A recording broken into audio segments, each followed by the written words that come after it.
Who are you? Hi, I'm Brett Smith. I'm one of the authors of Sustainable Customer Experience Design. Where are we today? We're at Gaia Zoo Kerkrade today, taking a walk. And why are we here? Gaia Zoo is a place that shows how vulnerable and beautiful the planet is at the same time to people that want to have a fun day out. Isn't that a bit of a depressing theme for a day trip? No, I don't think so. The people behind Gaia Zoo have made it a very interesting park that explicitly and implicitly tells you a bit about sustainability, global warming and all the consequences that it has. Why are you referring to spending a day and not visiting a zoo?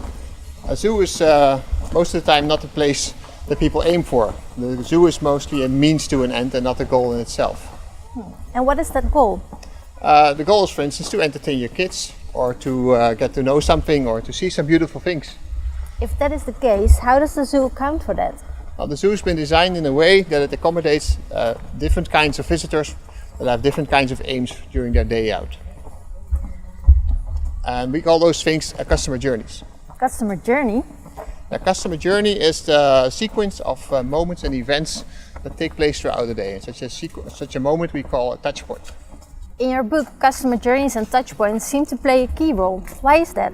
Well, if you design your touch points and your customer journeys in the right way, they have a big impact on what people will remember of their day out and what they will tell others about it. Can you give an example of that? Yeah, for instance, if you look on that side, there's a Dino Dome. And the Dino Dome is an indoor playground that has sort of the highlight of the day for 8 to 12 year olds.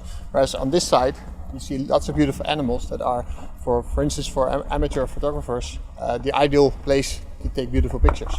Yes, I get that, but what about that customer journey thing? Well, if you design a zoo like this in a proper way, then you have a mix of touch points that people see along the way. Some they will like and some they will not like as much, but the mix of that creates what we call a dramatic structure in the book. Your book also deals with sustainability, but is that a logical combination with experiences?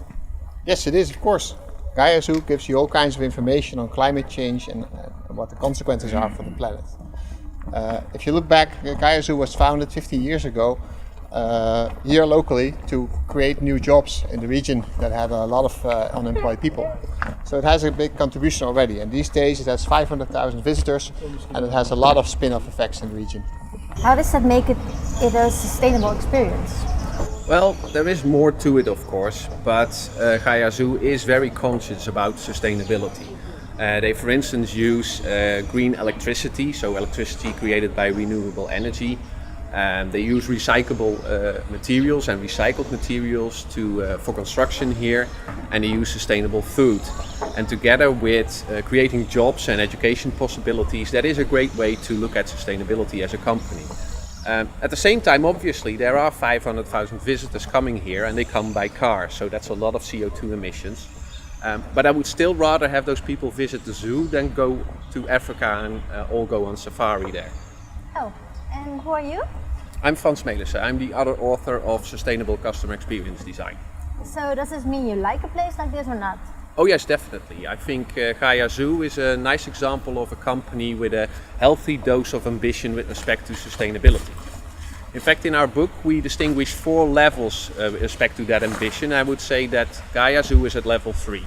Level 3? And what would level 4 be like? Well, level 3 is about seeing profits as a means to an end. So seeing profits as a means to make a contribution to a more sustainable world. Whereas level 4 focuses on trying to make changes to our socio-economic system, so to the way we have arranged our society. So in effect you would say that level 3 focuses on finding solutions for existing problems, whereas level 4 is all about trying to take away the causes for those problems. Is it difficult for companies to get to level 3 and 4? It is a bit difficult, yes. It requires a specific perspective on the world and how we do things. And in our book we call that sustainability intelligence. Sustainability intelligence? Well, yes, sustainability intelligence consists of 3 components. Naive, native and narrative intelligence. And naive intelligence relates to seeing things with a fresh perspective, trying to see things differently.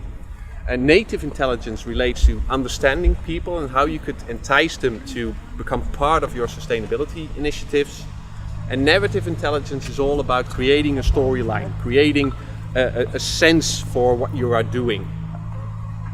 Sounds great, but aren't we, humans, actually more likely to go for our own interests instead of what is best for our world in the long term?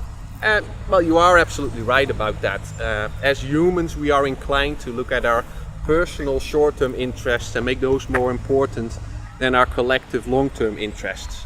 However, if we purposely design touchpoints and customer journeys in a specific way, we could actually use those tendencies to stimulate sustainable behavior and thinking sustainably. And a zoo like this is actually a perfect example of that, because in an environment full of green and animals, we're actually much more inclined to behave and think sustainable. So those are the types of design principles that you focus on in your book? Yes, exactly.